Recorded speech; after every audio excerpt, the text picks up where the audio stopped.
Team, what I want to talk about today is being burnout proof and how you can have plenty of energy. As a health coach, I've noticed that then there are many women who come into wanting to lead a healthy lifestyle and they want to excel within their career. They want to be really great mums. They want to have wonderful relationships, but they really want to excel within their health. And what they do is they push far too hard too soon. So what happens when we aim too high? Women burn themselves out when they try and change too much too quickly. When you come in, you've already got this full plate, and then you're trying to add more into the routine. You're trying to add more into the family life. You're trying to exercise more, manage food better, manage the career better, the business, whatever it is that the venture is that you're working on. There's this overcommitment to how much you think that you're going to complete in the day, and you don't have the strategies to be able to manage that. You just keep adding things to the list and adding more to the list, and then eventually what happens is you burn yourself out. Also, another problem that I see with women when they're trying to up the ante too soon, or they're trying to change their habits very drastically, very quickly, is that they compare themselves. So women can look at them, other influencers, or they can look at their friends, and they can look at these lifestyles and these circumstances, and they can think, I should be able to do that. But the thing is that your life is different to everybody else's. And you may have your husband that works away,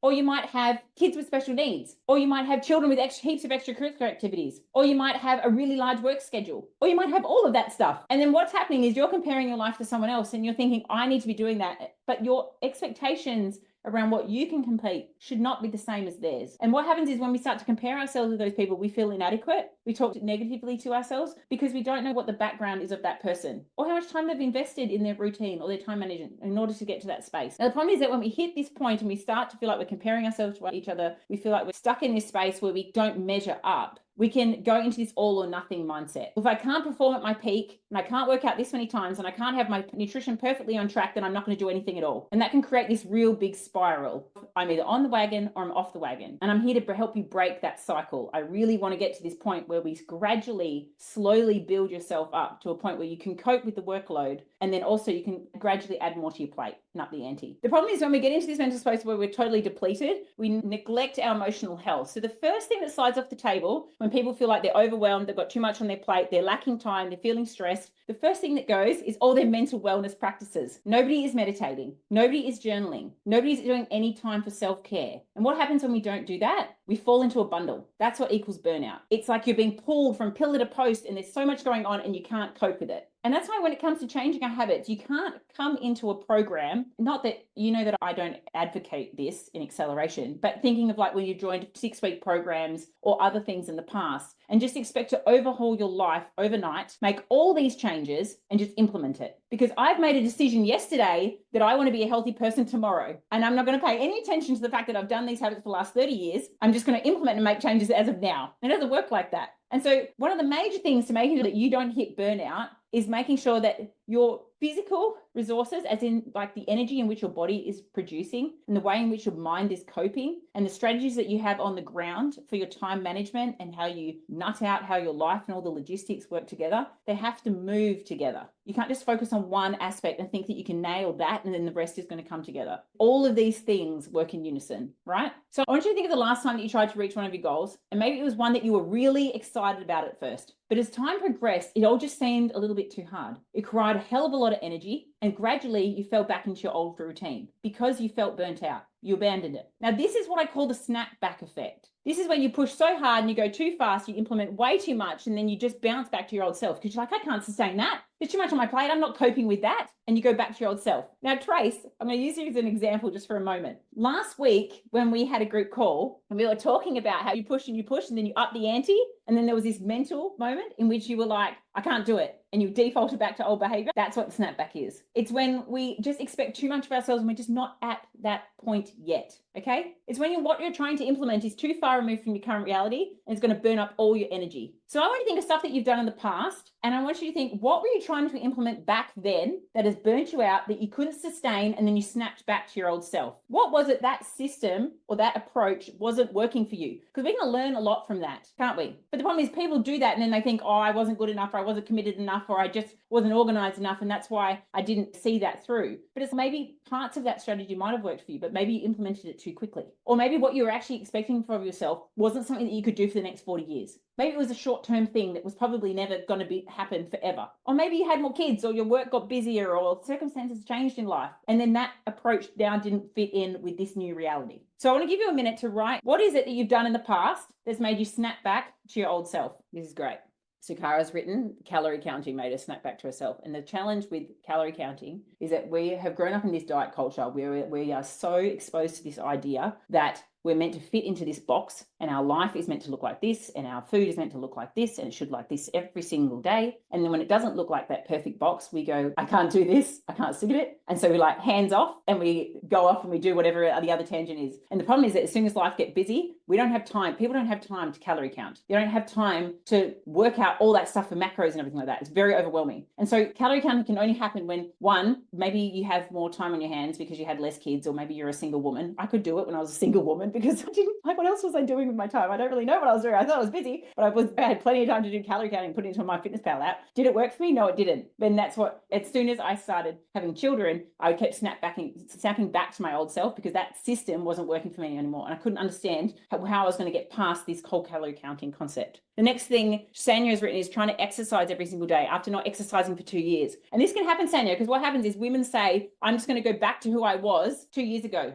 Or 6 months ago. I was a fit person back then. I'm just going to go back and I'm going to do that again. And what happens is you burn yourself out. You mentally and emotionally deplete yourself. And that's your psychological and physiological resources that get depleted in that as well. Shalisa said, I was really unhappy with myself, and so I started the weight loss injections. I didn't change any existing habits. And then when I stopped taking the injections, I started to put on weight straight away because I haven't changed anything. And the challenge with taking stuff like Ozempic or those solutions or fat bicycles or whatever it might be, the challenge is that what happens is we don't change our relationship with food. It's a band-aid approach, which doesn't change us on who we are in the long run. And so what you're doing now, changing your routine, becoming consistent, understanding how you're feeling in your body, it's a lifestyle change. And that's what stops you from snapping back to that old self. Guys, I really appreciate you being so honest here. So guys, know that anytime we try to evolve from where we are to who we actually want to become to reach our goals, we create this mental tension between our old and our new selves. And this is psychological tension because we're like, I want to change. I want to establish these new patterns and self-image. I want to be this person. And there's this psychological tension of I'm so far from that person and how can I get there as quickly as possible because we get this goal in mind.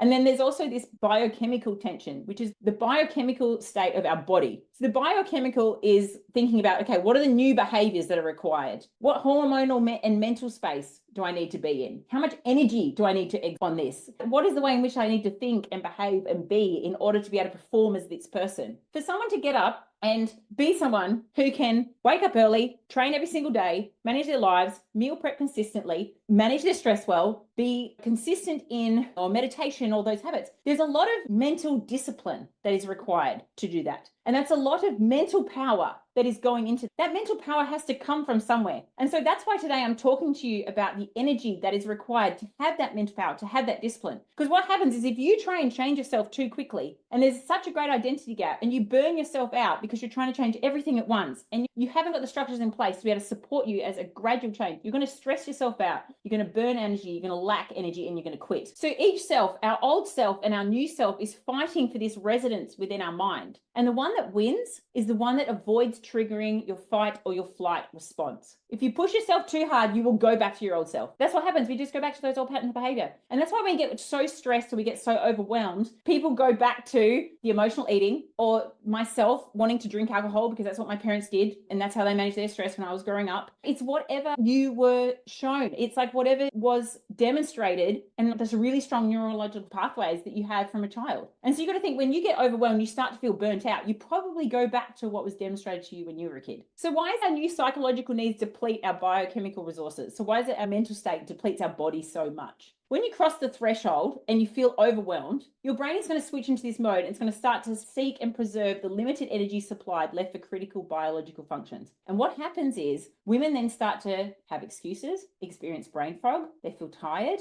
they start to avoid. And what happens when women do those things? The first thing they think is, I'm useless, I lack drive. But these are the early symptoms of burnout. So if you start to notice that you're pushing yourself really hard and then all of a sudden you're starting to procrastinate, you've got plenty of excuses, you're not doing the work, you don't really understand why, you're lacking drive, it's all just seems a bit too hard and you're starting to back off, it's because your body is pulling back and it's saying, I can't sustain this level of output long term because I just don't have the systems in place now for me to be able to cope with that next stage. Does that make sense? So how I explain it is, the problem is that when you're adding another goal to that already full task list without the correct strategies, I want you to imagine it's like taking a power station that is lighting the entire city at maximum capacity, and then you're suddenly just adding a whole city to that grid. What's going to happen? It cuts out.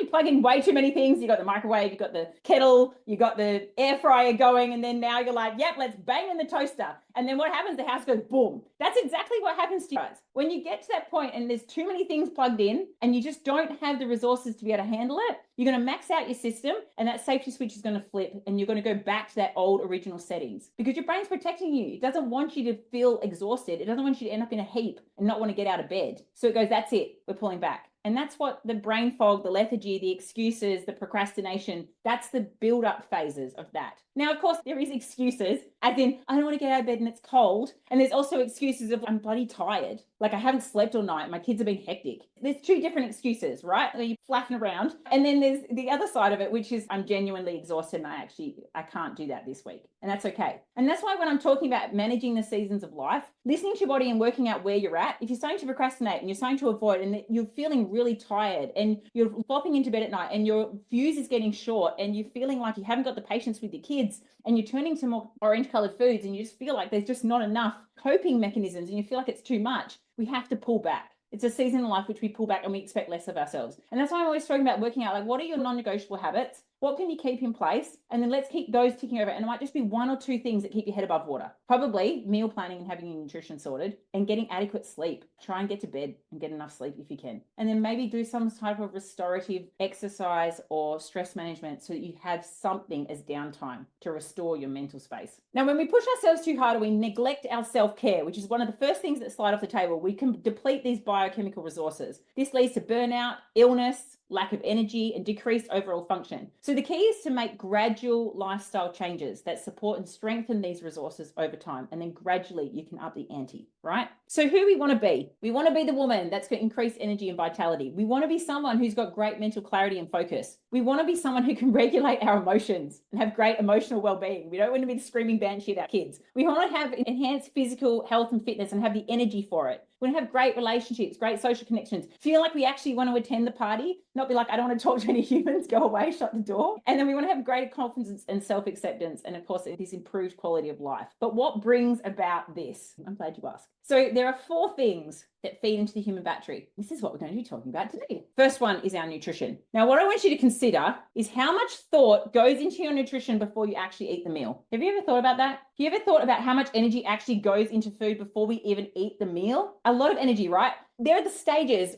We have to think, okay, what on earth are we going to eat? What are we going to snack on? What are the kids going to eat that I can cook for the family? Then you've got to think, okay, let's get all that food into the house and let's restock everything that the husband hasn't written on the shopping list and work out what's missing from the pantry and hunt around the fridge and see what all the missing items, maybe look in the bin and see what's being thrown out. Then we have to cook all the meals based on our energy, based on our time demands. And then we have to pray to God that there's leftovers. So you can see how there's a lot of things that go into nutrition before it even gets to us eating it. Now, the problem is that a lot of people don't think about these stages. They just go to the end, which is let's eat phase. But the problem is your energy in your body is fueled by your nutrition. And if you're eating higher amounts of, I'm going to call them the orange foods, but humans that are new to the program, if you're eating higher amounts of processed carbohydrates, packaged foods, additives and preservatives, and the stuff that can be prepared really quickly, you're not going to have a whole lot of energy. Our planning and our preparing for our food, and if you can streamline the bulk cooking process, you can save so much energy just from the thinking about the food, because some people are going to the shops every single day and thinking about what they're going to eat and what they're going to cook and what they're going to create for their family. But then also you can save a hell of a lot of energy because you actually just have food there ready to go and you're fueling your body correctly.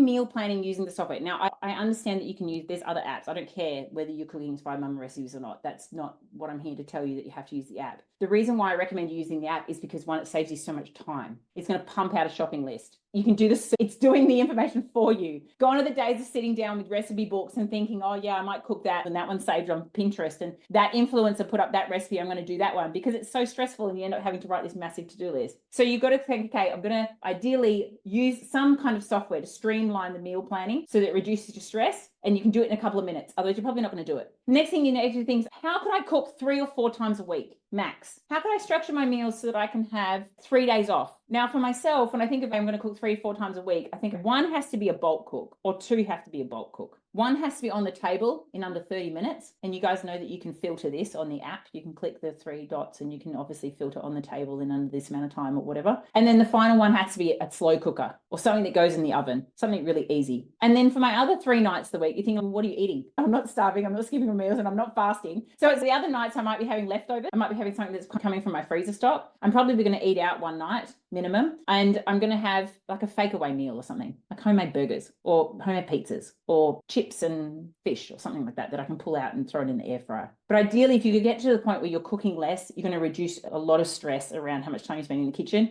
and then doing all those dishes. The other thing to consider is think of the days in which you feel most fatigued and then the days when you have less time to spend in the kitchen. For most ladies, if they're working full time, it's towards the end of the week. It might be like a Thursday. You might be saying, like, on a Thursday night, I actually don't want to cook. I don't want to do any dishes. Okay, that's fine. But let's make sure that either you're pulling from the freezer, you put a slow cooker on in the morning, or you've got something that you can throw in an air fryer that's going to work for you, and that you can have a salad bag and you could throw something in the air fryer or something. Make it easy for yourself. A lot of the meal planning, if you could just think, okay, how much time do I actually have on that day? And then how much energy do I have? And you designed your 3-4 meals that you cooked around that, you would find that you would save a hell of a lot of mental energy on your cooking and your meal prep every single week. So myself, I try and do my snack prep on a Monday morning. I do it when I'm doing all my kids' lunch boxes. I do 5 lunch boxes for my eldest for the week. I do all the snack prep for all the kids. I do my snack boxes on a Monday morning. It takes me like 20 minutes and I do the whole lot. Monday night, I do a mass bulk cook because I always want dinner buffers for the kids across the week. So if I want to eat like a green curry, then the kids can have freezer stock, or they can have something like that. That's my Monday night. Let's get 10, 12 serves out of it. And then my other nights, I try and have it on the table. I want it like 20 minutes. That's heaps for me. And so you've got to work out for you, like what works for you and where could that be and what that structure is, because that will just reduce your stress. Now, has anyone got anything they want to add to that that's working for them at the moment that they want to share with the crew? Chelsea, I do my slow cooker meals on a Tuesday and a Thursday, which is the busiest days for me when I've got dancing for both of my girls and I'm just out on the road. I have also been doing the bulk cooking either once or twice a week, like you suggested. So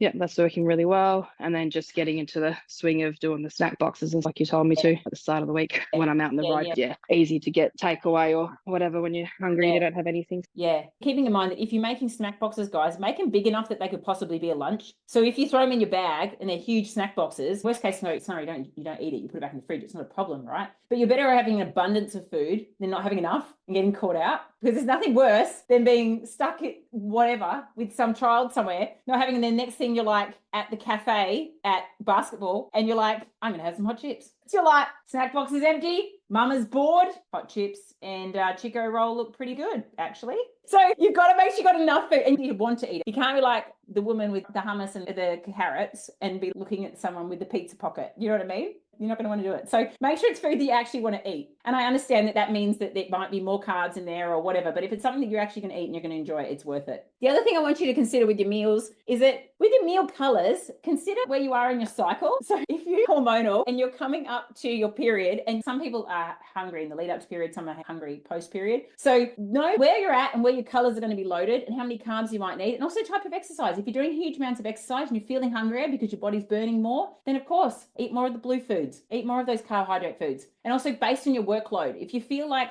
mentally you're working really hard, your brain's using a hell of a lot of power, you're going to need more carbs in your diet as well. So thinking about the snack boxes, consider keeping a stash of nuts at your desk or in your car, having protein bars or alternative things like that in your car and in your handbag. That's always great. Obviously, prepare your snack boxes so you've got some easy grab and go options, and then stock up on those sweet options or magic treats when you crave the sugar as well. Make sure you've got stuff that you can go to. Don't deplete and not have anything. So let's talk about hydration. This is the other one that everyone's like, yeah, I know more water, but nobody ever does it. So ideally, like you can squeeze it in by waking up first thing and having a glass of water first thing in the morning or having a herbal tea. Try and maybe replace your coffee with herbal tea just 2 to 3 times a week, or even try caffeine-free options. You could have decaf coffee and put that towards your water intake if you're a real caffeine fiend. Or of course, there's the peppermint and there's chamomile in there as well. The other thing is keep reusable water bottles everywhere. Put Post-its on them and try to drink them, because a lot of the time women confuse with hunger, and they end up just eating more because they think they're hungry, but in fact they're thirsty, they're dehydrated. If you can get one of those bottles with markers on it for times, that's always helpful. If you've never paid any attention to those things like myself, then you might need to put reminders on your phone. That's going to help as well. Sleep.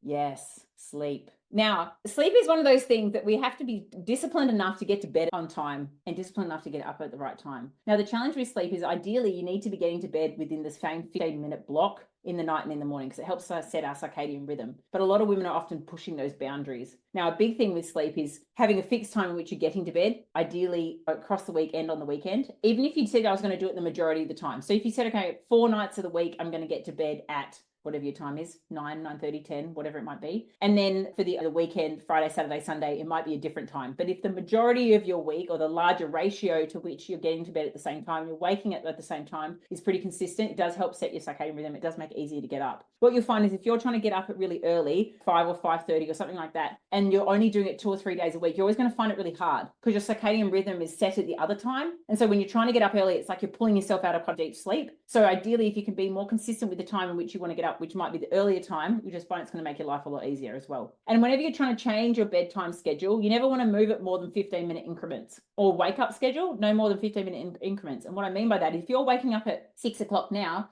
you don't just suddenly say, I'm going to wake up at 5 a.m. because what happens is it's quite a large jump and you'll feel quite fatigued. But you have to remember that by the time you wake up at 5, 16 hours later, you're going to start to feel more tired. You do that for a couple of days and you can set your circadian rhythm. Your body wants to be awake for 16 hours and then it starts to feel tired. Often people think, oh, I'm going to get into bed and then get more sleep and then I'll have enough energy for tomorrow morning's workout and I'm going to get out of bed. But then they get in bed and they lay in bed and they lay awake for an hour because it's not their normal sleep time. So what happens is if you say, I'm going to get up at this time and then force your 16 hours, and then you'll go to bed earlier and then you can set your rhythm that way, rather than trying to get to bed earlier and expect that you're going to have more sleep, because generally you haven't been awake long enough when you go to bed earlier, when you didn't wake up early that morning. The other thing to remember if your energy is actually having downtime in the evening, creating an evening routine in which you start to switch off, charging your phone away from your bed, ideally. Maybe having a dud phone that you could use, maybe setting up an iPad so that it hasn't got any of the distractions on it. It's just got your alarm, it's just got your meditation. You might choose to read a book or listen to calming music, maybe put the diffuser on, but having something that tells your body, I'm going to sleep now and I'm winding down. That's why if you have kids and you have family and you start to put on diffusers at night and you dim the lights, and your kids will start to produce their melatonin earlier, you can normally calm the whole family home down a lot earlier, which means, of course, then you can get to bed earlier too. So the home environment can make a big difference to children getting to bed on time in their routine as well, the stack of their routine. So keep that in mind as well. Now, the final one I want to talk about, and which is the biggest one of all, is our stress. So I want to touch stress because this is a major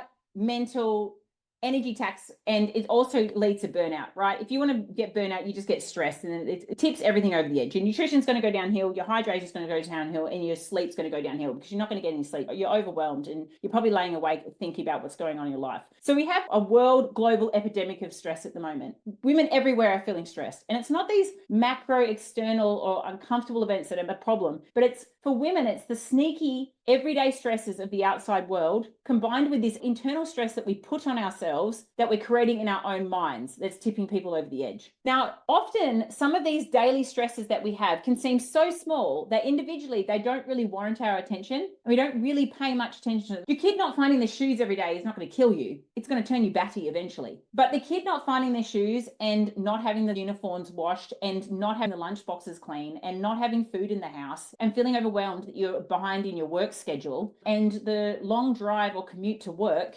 and then the nagging boss and then the ringing dinging, those collections of things might drive you mad. Can you see how it's the small stuff that all adds up, right? It's like the collection of all the things. But the problem is a lot of these things are conveniently just woven into our lives. We don't actually notice them. So these are the stresses that zap our energy daily. They take us down because it's like this compound effect. Now I'm reading this book at the moment. It's called Unstressable, and it talked about this human's morning routine. And it was like, so this guy wakes up and he's got this alarm that's blaring and he's never even bothered to change the alarm. And it's this revolting sound that jolts you out of your sleep. And then he wakes up and he stubs his toe and then he hasn't got coffee pods and he's got to deal with his kids and then he's running late and he hasn't got any food to take to work with him. And then he's got a boss that's hassling him. And it's like this compound of this dude's life. And I was like, the amount of women that I speak to, and they tell me that's their existence every single day. And that's how they feel when they wake up. You can understand why women wake up and they don't feel excited about the day. If they've never consciously stood back and thought, what are all the minor stresses that tax me every single day? And what can I do to reduce, remove, or avoid them? And so I want to talk about the stress cycle that we go through. So we have these compound of little things that happen every day. It's like the house is messy. You have hungry kids. You have a mean colleague. You have this nasty boss's email. You have a stressed out partner. All of those are quite common things that we can deal on a daily basis. But there's ways in which they can trigger us. We can have this emotional trigger, which is like we get this body reaction. Our heart rate goes up. Our hormones are adjusted because, of course, we really produce cortisol. We start to sweat. Our mind starts to get really busy. Then our experience is we start to experience this fear or this anger. There's this like tension, this built up, when you just everything's going wrong, there's like this built up tension in your body. That's what they can start to experience. And then what happens is they don't have a resolution. If people don't have a way in which to deal with their stress and to exercise or to do deep breathing, this is stuff that builds up and actually drives you mental over a period of time. It just compounds, and your kids, your partners, your colleagues, just life in general and all the demands of it from day to day. And if women don't have some resolution to look after themselves, to decrease that stress, then what happens is if that is broken, that link, it just leads to burnout. We're apathetic, we've got frustration, we feel guilt, we've got anxiety, we feel powerlessness, we have inabilities to solve problems, and we stay stuck in this cycle. But the problem is these don't stop triggering. These keep coming. And so this keeps getting worse. And then we think we don't have time for this. That's the problem. So what we have to work out today is, what are all these minor triggers for you? What are the things that tip you over the edge? The small minor things. And so what I want to do is I want you guys to get your journal out, and we're going to journal on this stuff. I'm going to do it together because I actually did this activity myself a couple of nights ago. It's actually really helped me. I've had a wonderful couple of days. That was probably the first stress trigger, but because I was actually really conscious in thinking like, what are the minor things that piss me off? And so I was like, I wrote in my journal and I was thinking, okay, what is it? So I'll get my journal out actually. Let's just read these bad boys.